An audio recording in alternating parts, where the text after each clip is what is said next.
What's up, boys? So, it's a stormy day in England. It's the 4th of October. Weather's going to crap. It's getting all grey and depressing again. UK, best country in the world, man. Best country in the world. But still smashed my morning wake up. 4:30 now again. And it's been good. I've been really building that mental toughness. I've really been getting in better shape. I've really been harbouring more energy and just creating that self-belief again in all of my days, which has been great. And a few of you guys have asked me, a lot of the time you always ask, why did I shut down the sales agency? So the other day I made a video about like how I started it and all the problems that went on with it, but this video today is going to be about why I closed it down and why I didn't just scale it back up, because it's a 7-figure opportunity. So if you guys want to take the lessons from this video, then please do carry on watching. If not, and you thought it was just going to be some like Charlie Morgan video where he's like, this is how I scaled a 7-figure, like, no. So you guys know that when I first started the sales agency, I was just coming off the back of beating all of my drug addictions. I was coming off stepping into a new identity that I'd created for myself, and I just had one goal. Like, my one goal was just become a millionaire. Like, that's all I wanted. And I was pretty disciplined. I was hitting the gym all the time. I was waking up at like 6 a.m.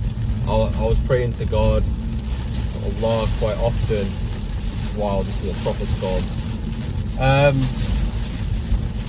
But it's just like my intentions were all in the wrong place, and I saw this pursuit of getting money, like I placed it above everything else.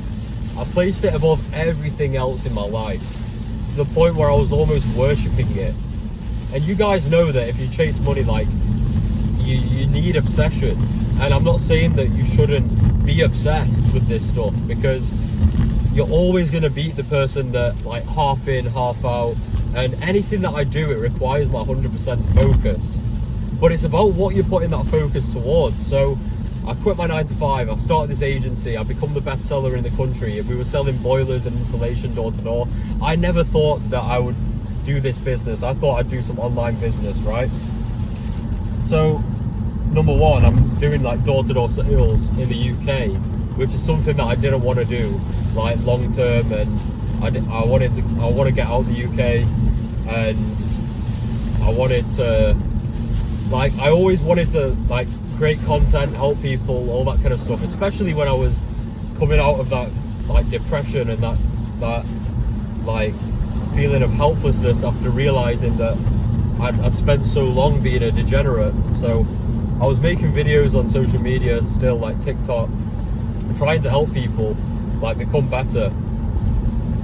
So I go into this door-to-door sales role and I'm crushing it, and I like, when I obsess over something, I get good at it fast. So that was the feedback loop that like even kept me going ahead with the business. It's like I had feedback, I had positive feedback, like I'm good at this. So then I started the business, and we're producing numbers on numbers straight off the bat. Like we were generating like 6 figures a week in revenue, sometimes at 7 figures a week revenue. So the way that it works is each deal that we generate, each boiler that we sell, is a government grant. So the people who install the boilers, they get like 6 grand, or well, they get more than that. They get like 10 or 12 or 15 grand funding from the government, and then they install the boiler, and then we get paid a commission. So I'm getting paid like 1,000 to 1,500 commission per deal, and then I've got to pay for like business costs, and I've got to pay the sales reps. I pay the sales reps between 300 and 500. So on paper we're making so much money, like it's such a crazy opportunity. But like anything in life, when you start making money that fast, like there is such a thing as it's too good to be true. And I'm not saying like people don't make money in this industry. I've made my first consecutive 5-figure months from this business. If all of our deals got installed, I would be sitting on millions right now. But with such a, like an accessible industry, when you've got like, it's full of criminals or ex-criminals or loads of Pakistanis. The guys that got me into it were white guys, but it's all of these like scammy people from door-to-door sales backgrounds, and they're all like the people that wanted to make loads of money in sales, but they didn't have a good like background to them. A lot of them are just off-the-cuff kind of people. And I was noticing that more and more as I went throughout the industry. It wasn't that professional. And I'm not saying that I'm Mr. Professional, but there was a lot of holes in it. And it was very scammy. And one of the biggest things is a lot of people didn't pay people on work that they'd done. There was no like trust there. There was no contracts. Everything relied on mutual trust. And I'm happy doing that. I'm happy relying on mutual trust with people that I actually respect. But the people in this industry aren't really people that you respect. They're just not put together, and they'll do you over in a heartbeat.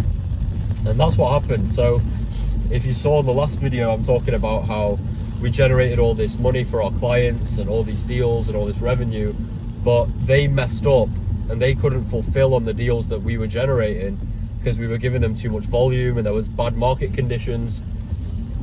So it started off really well. Like we were generating deals off the bat, the market was okay, and the clients could handle some of the volume we were giving them. So my guys in the sales team, who were actually my close friends, like a bunch of them are my close friends, a few of them tried to snake me, others just dropped off naturally. But like, I was seeing them make 2 or 3K a week, and then I'm counting up the revenue or profit I should have made that week. I'm like, oh my God, I made 20K.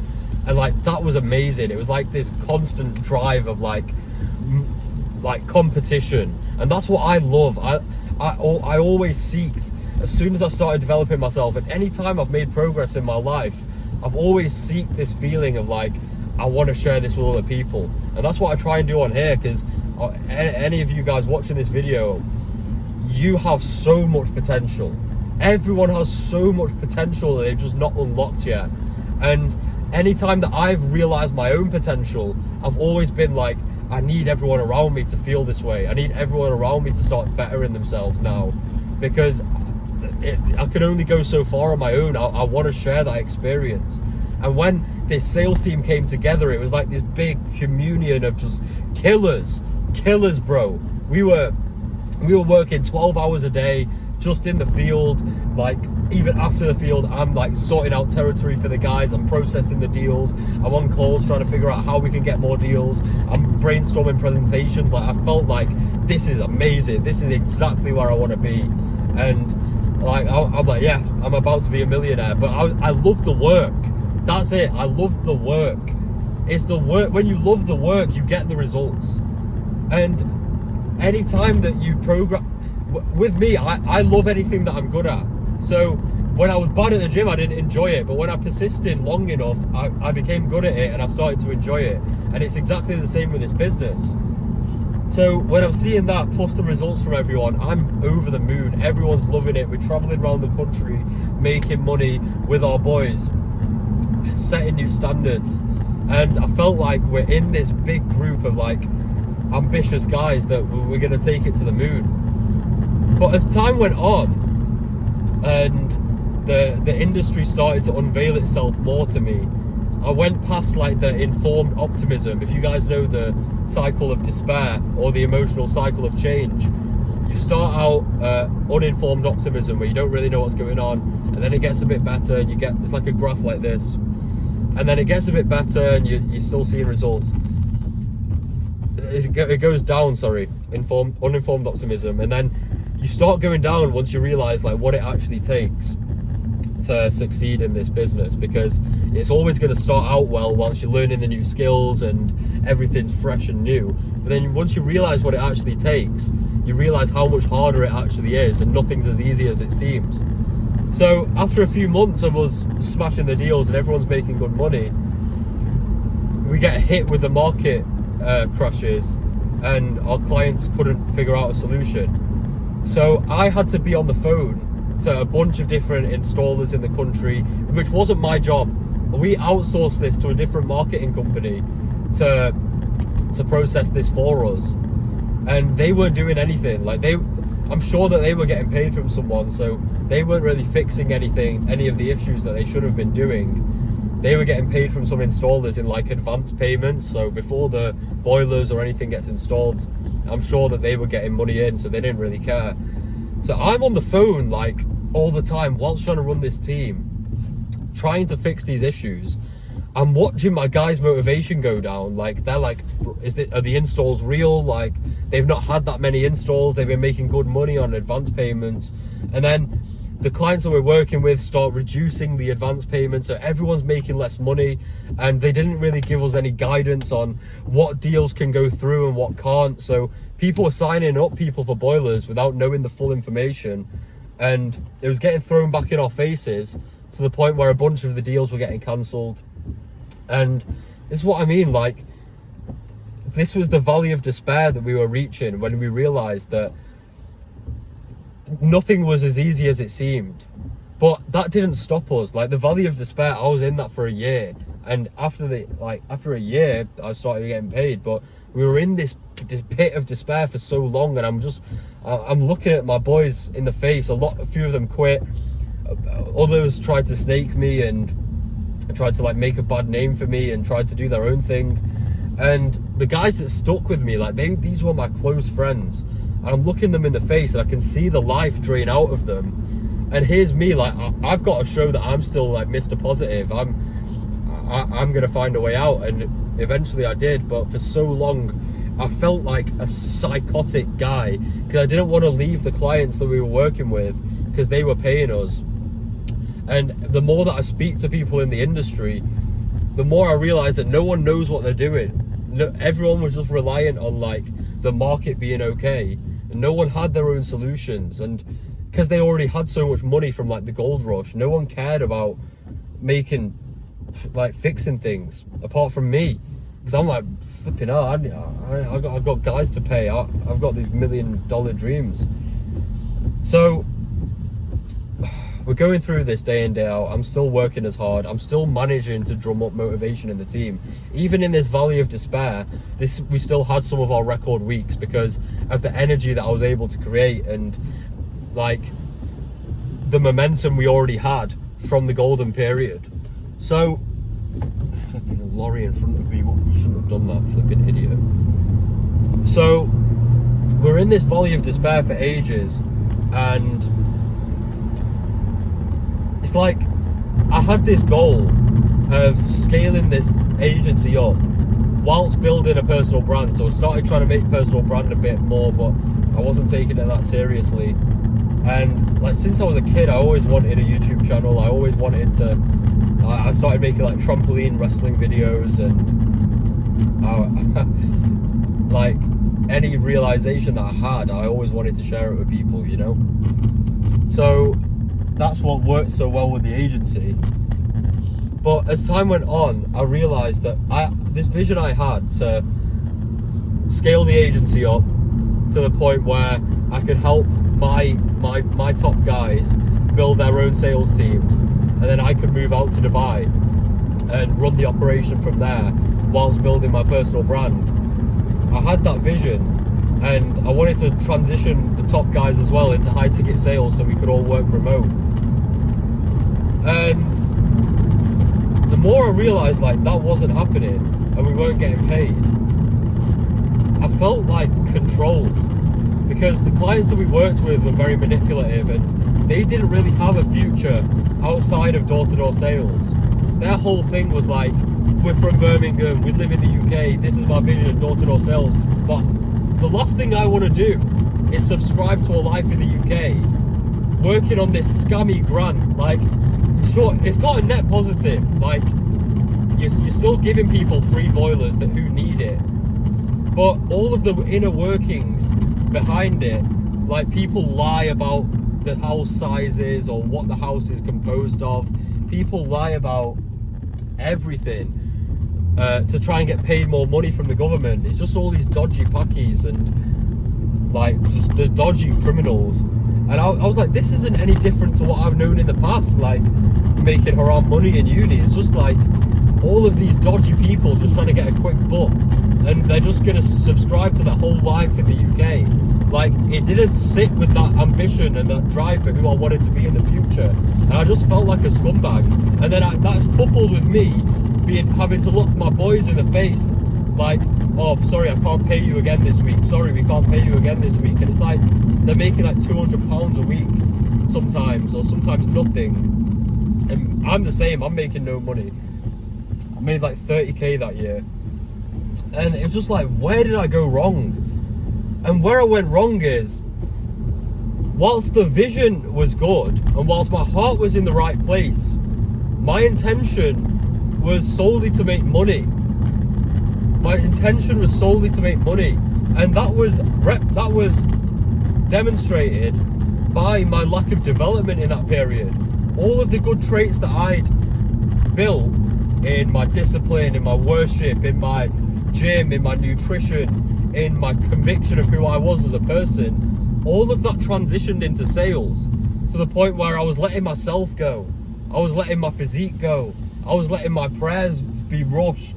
I was turning into a dictator. Like, when some of these guys would grill me about like what's going on in the industry, like, I'd get overwhelmed by all their questions, and I'd get frustrated that the clients weren't doing anything and that I couldn't find a solution, that I'd flip out at those people. The same people that trusted me, the same people that stuck with me to fix things and make money together, I was flipping out on them. But that was just a representation of me neglecting myself. That was a representation of me being frustrated with my own self, for getting fat and letting go of who I'm supposed to be, and being in this vehicle that I didn't actually want to be in. So the time went on, and I was getting more and more and more sour, and like, I was still trying to put on a brave face, but it just got really dark, I'll be real. Like, I didn't show it to the guys. Like, some of the guys, most of the guys I'm still good friends with. Some of them I was an idiot to. But obviously I've apologised and stuff, and I didn't want to be a dictator. And I say this, it's not like I was cussing them out or anything. It's just like, I was so emotionally unstable within myself, because I lost my character, that I just flipped at them when I shouldn't have. And one of the most disgusting things as a man is like losing emotional control, because now the standard that I've got, I prioritize others' emotions over my own. Like, and I think that's the way you should be as a man. You're so stoic and so composed within yourself, but because you hold yourself to such high standard every day, that you're that rock for everyone else to lean on. So when I'm waking up at 4 a.m. every day, and I'm hitting the gym, and I'm praying to Allah, and I'm working tooth and nail to become the best that I can be, that means that I can show up for the best person for everyone around me. So whether that be a sales team, or my family, or my friends, or God, anyone, like, I've got that confidence there, so I can be the best. But that's one major reason why I left that industry, is because I didn't have any control over what was happening, you know. And one of my biggest purposes, and one of my biggest ambitions, was I want to help people around the world. Like, I always loved this concept of brotherhood. I always loved this concept of iron sharpens iron. Like, anything that benefits me, I want to share with other people and help them raise themselves up. And that was the most gratifying thing about the agency, taking people that made no money to making money, and just being driven at the expense of myself, yes, but I was still able to transform people. You can ask the guys on the sales team, Brad, Eden, Imran, all these guys, Karai, Igor, like, they're completely different people to when they started. And that was a testament to the culture that we'd built and the energy that I was putting into them. But I felt like a fraud when I couldn't deliver them the same promises that I once was. And it was just like, I've got too much like bad karma and bad energy towards that industry, and I don't want to be involved in anything like that again. where it's just scammers on scammers. Everyone will try to steal your money for a quick buck. The clients still haven't paid me after a year. I can't really take them to court because we didn't sign any legal documents. They've just run off with our money, and it may curse of God be on them if I can make that curse. It's disgusting people. And it's like, the only times I've been satisfied in my life is when I've been so locked in on chasing myself that my goals come as a result. Because the reason I was able to start the business is because I was so locked in on my personal development. And the biggest driving factor for me has been obviously business, and I'm so grateful for this opportunity because it taught me everything. Like, retaining a sales team for a year without getting paid taught me everything I needed to know about leadership. Like, even though I had my downfalls, I was still able to do that, and I was still able to maintain some good relationships despite my flaws, because I understood what it takes to motivate people. I understood what it takes to keep the vision going, and I understood what it takes to keep us alive. It's through sharing that team spirit. And now, since stepping away from it, the guys that have worked, we've all leveled up tremendously. So it's keeping that fire and keeping that passion going. And that's why my main mission now is coming on here and teaching all of the lessons that I've learned over the past year, but also like helping people actually become their highest selves through all of the failed business opportunities I've learned, through all of the drug addictions I've beat, through all of the times where I was furthest away from God, through going from skinny and broke and ignored in my youth to getting in good shape and actually becoming important, through all of the mental lessons and physical wins and spiritual connections that I've gone through. I want to come on here and empower you guys to do the same, because it doesn't matter what pit you're in, it doesn't matter what ambitions you have, you can achieve anything you want, but unless you build the man who can sustain it, nothing's going to happen. And that's like, I also make them for my younger self, like me last year. If I had someone like me telling me that it's not all about the business, it's about yourself, if I was able to step away from being so engulfed in the business and just focused on building that self-respect, I might have confronted the clients in a different way. I might have found a solution for us to get paid quicker. I would have been a better leader. And like, if I just had that guidance there, I would have been so much better as a person. So my main mission now is crafting as many strong men around the world as possible, joining us together in a brotherhood to go and conquer life.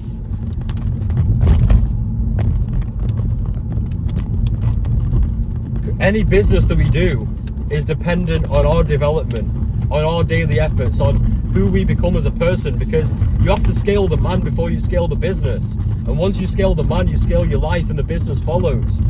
And like the systems that I've created with what I've been taught by my mentor with the 5-4-5 method, waking up every morning at 4 a.m, through developing the focus to actually sit at my desk and work for 8 hours plus a day, through to being a good leader and showing up for your family. Now I'm able to provide for my family and still work around it, because that's a really important thing to me. Like Alex Hormozy will talk about, no, you don't need to be around your family when you're locked in and all this stuff, but I neglected my family when I was a druggie. I neglected my family for a massive portion of my life, and I didn't feel satisfied.